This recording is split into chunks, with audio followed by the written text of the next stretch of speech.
9, 8, 7, 6, 5, 4, 3, 2, 1.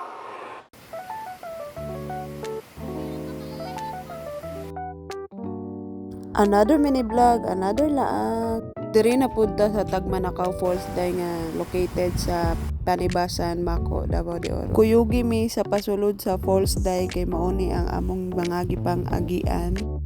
Murag naara sa 10 to 15 minutes ang pababa, pero naay pagkapangpang gamay ang agianan day, so kung naamoy mga bata dala magamping mo.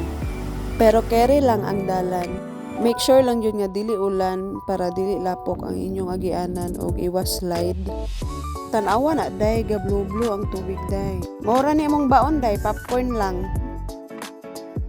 Wala day kaayo yung mga cottages dire day, so kung mga tumi dire, maayo siguro kung magdala mo og hapin or kamo na bahala day, asa mo plastar.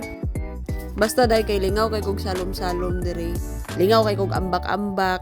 Siyempre, nalingaw jud may tanan diri aday kay murag layo-layo ba among gigikanan day nga di may malingaw lain pod.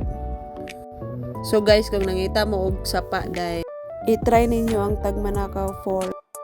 10/10 jud ako ang rate diri day nya, kauban pa jud ako akong mga garbosa nga mga amiga day. Enjoy kayo mi day, oy alangan. Asa ra man ang gas ug kauban nimo sila. So diri lang manon ako ang mini vlog mga day. Salamat sa inyong pagtan-aw. And see you soon. Bye-bye!